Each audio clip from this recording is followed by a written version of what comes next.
Hi, my name is Amy, and I'm making this video about when pet loss and grieving is unimaginable, traumatic, anxiety inducing. Just a little bit about my story. I'm 50 years old.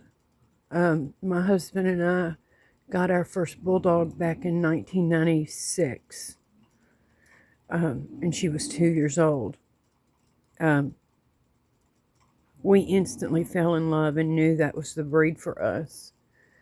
When she was about 5 or 6, we went back to the breeder and got her nephew. And a couple years later, got a female, bred them. For 5 generations, we've bred only one time a generation, and we have kept all of them except for 3 of our first litter, and they all went to the same family who had had bulldogs longer than us. You know how it is when you have a pet, be it a dog or a cat. Typically, they will pick the person in the house that they're closest to. And the first bulldog we had, Delilah, was a mama's girl. The second one, her nephew Sammy, was kind of like, he was a daddy's boy, but a mama's baby. He was kind of in between. And then Shelby, the one we got that we bred to Sammy, was a mama's girl. All of them have been rough. We have had to make the bad decision with Delilah. Her great nephew Bruzy, who was not even 4 years old, and that was really hard because he was still a baby. We had to make that decision for Sammy and Shelby's daughter, Bruzy's mother, Sita. We took her to an emergency hospital because she was having really bad sleep apnea, and it ended up that she aspirated at least twice that we know of while she was there, and her lungs were so filled with mucus and fluid, we had to make the decision there. We've lost 2 through surgery. Shelby, the matriarch of the family, had a closed pyometra, and she died coming out of surgery. Just 2 years ago, this past December the 7th, we lost Truvy. Truvy had poked herself in the eye with something and had to get surgery to do a cornea replacement. And as soon as they pulled the tube out of her, she went into respiratory arrest. We have loved all of our babies, but the 3rd generation, so the first puppies that were born, the first one that was born was Diesel. And he was gorgeous. He was perfect. Out of all 5 of them, he was the one that was absolutely perfect. And a couple nights before Christmas, about 5 years ago, everything was fine. We took him outside, and Diesel just dropped. He let out some kind of yelp. I didn't hear it. My husband heard it, and he said it was the worst sound he had ever heard. And then he yelled for me. And when I went out there, Diesel was on his back and was going. And as a nurse, I tried to do dog CPR as best as I could, but we lost him. And I believe what it was an AV block. And the reason I believe that is because Diesel's sister, Sita, had 5 puppies. One was Bruzy that we lost before he even turned 4. One was Truvy that died at 8, coming out of surgery. Then she had three other ones, a set of white twins, perfect twins, tiny little white girl, big white boy. And that's actually his name, Whitey Boy, and Bonky.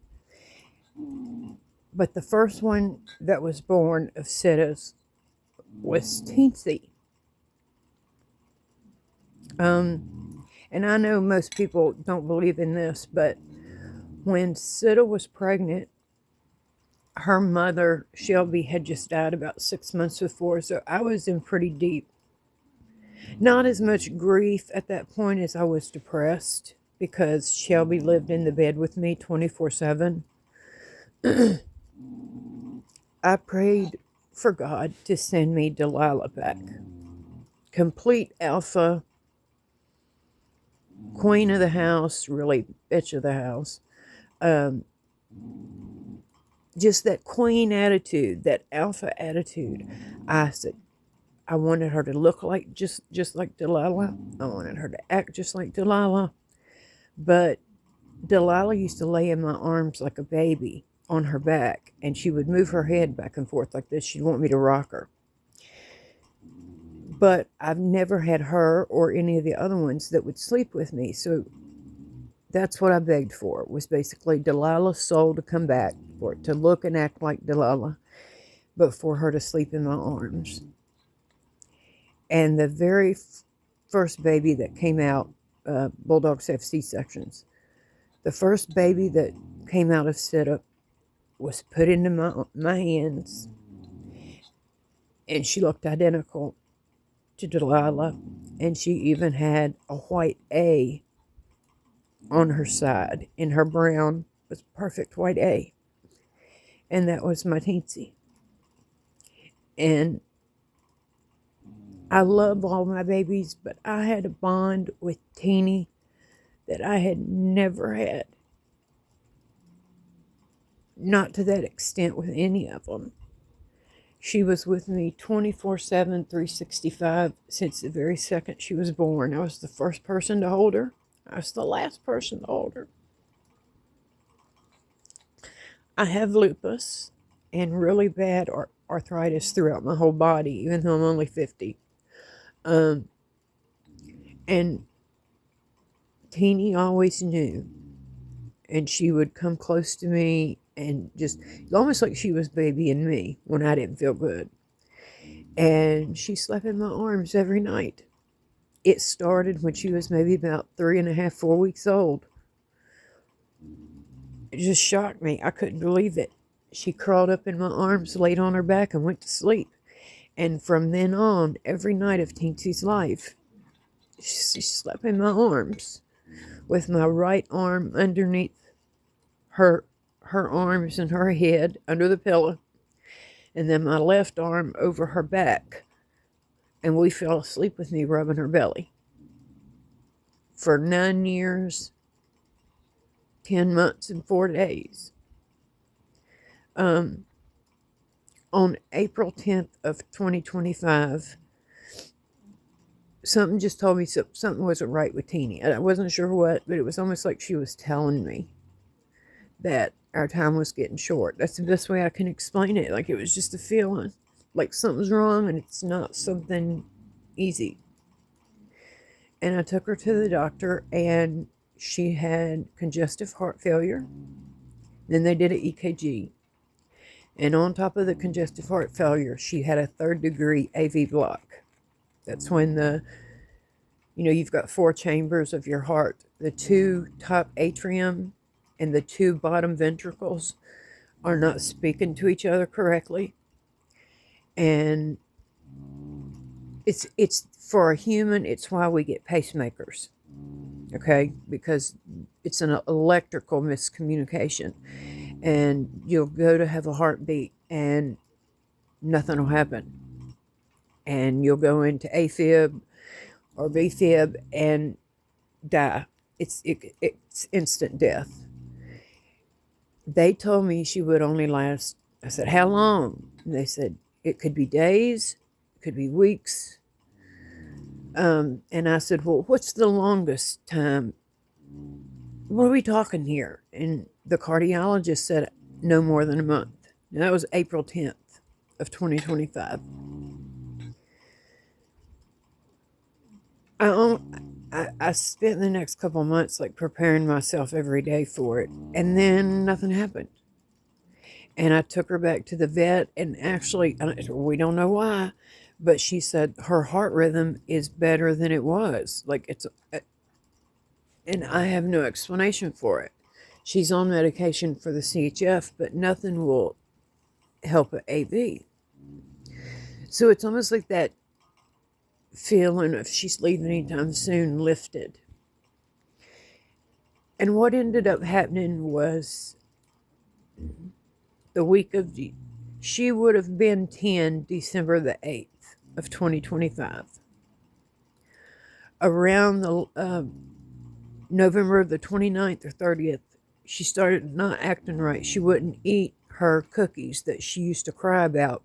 My husband couldn't even stand in the bedroom because she'd cry all the time for cookies. She wouldn't eat her cookies. She wouldn't eat certain things. I took her to the vet on the 2nd, which was Tuesday. I told her that it looked like to us, her abdomen was big. So we thought she had fluid in her abdomen because that happens with CHF. And Dr. Bergeron said she doesn't really, like, her mucous membranes are great. She's got great perfusion.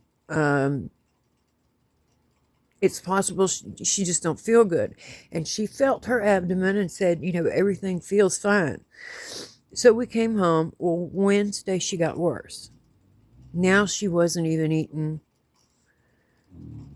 canned dog food that she loved, that we gave as a special treat. I got my husband to get a rotisserie chicken, so I got her to eat Wednesday night. But then Thursday morning, I couldn't even get her to take her heart medication. So I called the vet back, and they said, all we have is at 4 o'clock. So I took her in at 4 o'clock. And we were expecting just for her stomach to get tapped and to go home and everything's fine. When they took her in the back to tap her stomach, Julie come out, and I could tell by the look on her face. Julie said, I aspirated her stomach. I didn't get anything in a couple places, so I kept moving around. And then I finally got something. But it's blood, not fluid. And it's not just blood, it's coagulated blood. So I said, well, what does that mean? And she said, well, she's hemorrhaging inside. And even though her gums look pinkish, they're not as pink as they were. And her tongue is almost gray. So she's not perfusing because she's hemorrhaging. And she said it was a hemangioma, probably on her spleen. It could have been on her liver, but probably on her spleen that had ruptured. And there was nothing. She asked if we wanted to do an x-ray to see where it was. And I said, well, does it make a difference where it is? And she says, no, not really. There's nothing we can do. If Teeny was a young dog, we'd rush her to surgery and take out her spleen and clean her abdomen out. But the thing is, this hemangioma is now in her blood. So even young dogs that get this typically don't make it a year. The thing is, with Teeny's heart issues, Teeny wouldn't have made it through this surgery to take out her spleen. And I guess there was a part of me, and me and Teeny I talked to them like they're humans, always talked about, don't go without me. From April to December, I was scared to death she was going to leave, and I wasn't going to be with her.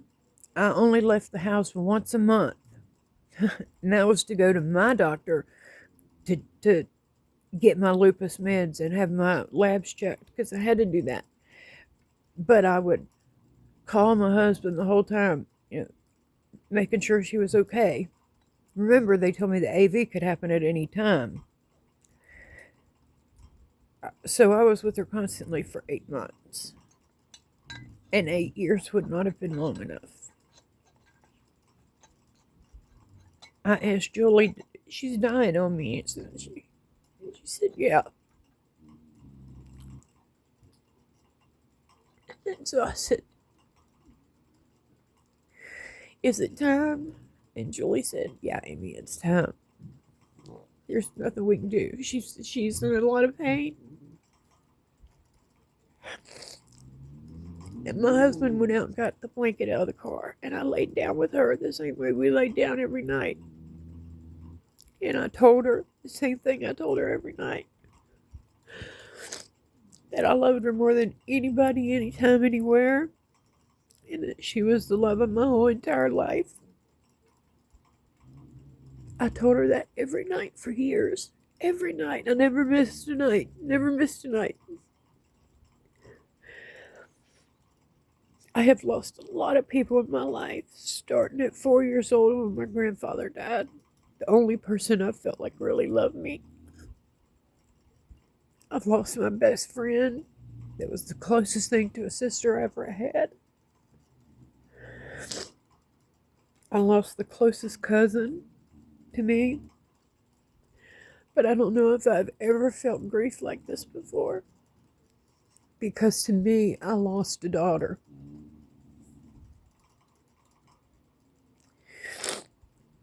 In 2015, I got pregnant when I was 41, or 2016. And it was a girl. And I lost her when I was only like 2.5, 3 months. But then Teeny came, and it was almost like Teeny took Stevie's place. I feel like a lot more people understand dog-human relationships and the closeness, the bond, more today than they used to. But somehow, when you lose the love of your life, as a dog, you almost feel like the world doesn't acknowledge it. I am grieving like it's a spouse or a human child. And I've never felt this before. I lost, like I said, she's with me 24/7. And I told her this right before Julie did it.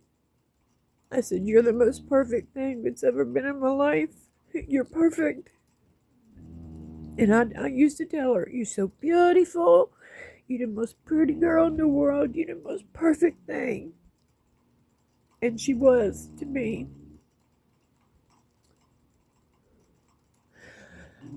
I just feel like half of my heart and soul got ripped out when Teeny died.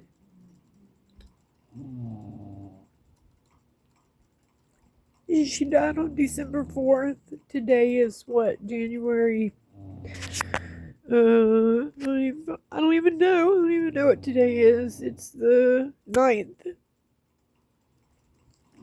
I don't know the days. I don't know. I just feel like I'm in a tunnel of grief that I've never been in before.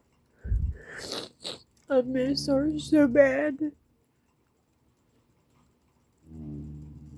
Her entire life, for 9 years, at least 10 months and 4 days, because it started when she was a month old. She has slept in my arms every single night. Every single night. And I can't sleep without her. I mean, you could see the bags under my eyes. Not normal for me, but my arms literally ache when I lay down.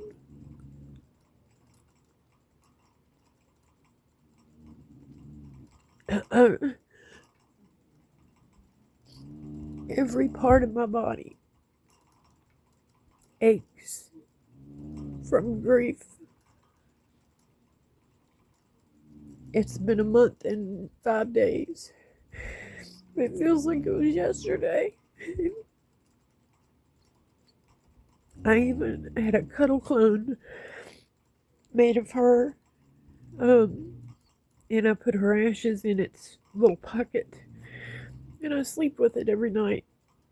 But it's not the same. It's like, it's not her. It's